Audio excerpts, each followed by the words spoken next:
હરે કૃષ્ણ, રાધે રાધે, હરિ બોલ. કેમ છો બધા? હું છું શ્વેતા ખાણધર અને તમારા માટે દરરોજ ને દરરોજ નાના નાના વિડીયો લઈને આવું છું, તો મને સપોર્ટ કરતા રહ્યો.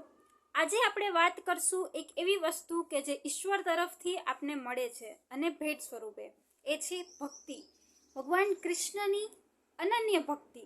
જેને પણ ભગવાન કૃષ્ણની ભક્તિ કરવાનો મોકો મળે છે ને, એ વ્યક્તિ લાખોમાં એક હોય છે કે કૃષ્ણ ભગવાને ખુદે એ વ્યક્તિને પસંદ કરેલી હોય છે કે તું મારી ભક્તિ કરે.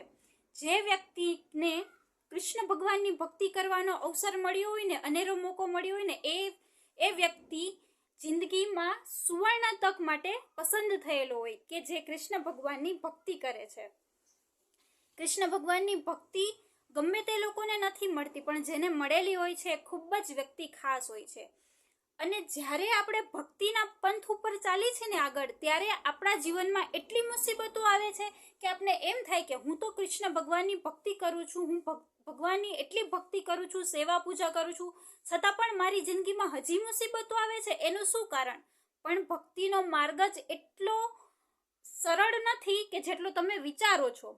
ભક્તિના પંથ પર ચાલવું થોડું કઠિન છે, મુશ્કેલ છે. જ્યારથી તમે ભક્તિ કરવાની શરૂઆત કરશો ને, ત્યારથી તમારા જીવનમાં એટલી મુસીબતો આવશે કે તમને થશે કે આનો સામનો કરું કે હું ભક્તિ કરવાનું મૂકી દઉં. ભક્તિ કરવાનું તમને છોડી દેવાનું પણ ઘણી વખત મન થશે કે હું આટલી ભગવાનની ભક્તિ કરું છું, તેમ છતાં ભગવાન મારો સાથ નથી આપતો, તો મારે ભક્તિ કરીને શું કરવાનું? ચાલો હું ભક્તિ છોડી દઉં, સેવા પૂજા કરવાનું છોડી દઉં, જપમાળા કરવાનું મૂકી દઉં. પણ આ વસ્તુ જ્યારે મગજમાં આવે ને, ત્યારે વિચારી લેવું કે આપણે આના પછી સારો રસ્તો મળવાનો છે.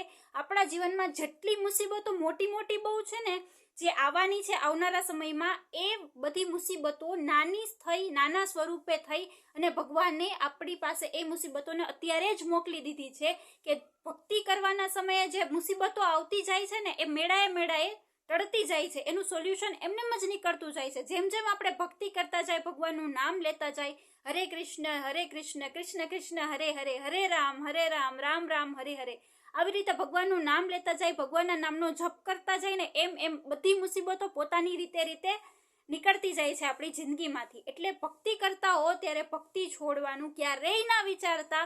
કૃષ્ણ ભગવાને જે આપણા જીવનમાં કરતા હશે એ સારું જ કરતા હશે ને. ભક્તિ કરવાનો અવસર, એક ગોલ્ડન મુમેન્ટ, સુવર્ણ તક અમુક જ લોકોને મળે છે કે જે કૃષ્ણ ભગવાને ખુદ પસંદ કરેલા હોય છે, એ જ વ્યક્તિઓને મળે છે. જો તમે પણ આ વ્યક્તિઓ, આટલી દુનિયાની લાખો કરોડો વ્યક્તિમાંથી એવી એક વ્યક્તિ છો કે જે ભગવાનની ભક્તિ કરો છો, કૃષ્ણ ભગવાનને પણ ગમે તે ભગવાનની ભક્તિ કરો છો, તો તમે પણ ખૂબ જ ખાસ વ્યક્તિ છો અને ભક્તિ કરતા રહો. ભક્તિનો માર્ગ ક્યારેય ના છોડો.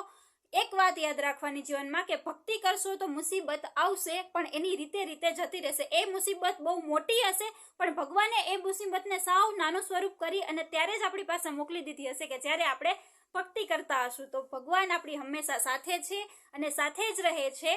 હરે કૃષ્ણ, રાધે રાધે, હરિ બોલ. અને ભગવાનની ભક્તિ કરતા રહો. જય Shri Krishna, Radhe Radhe. Thank you so much.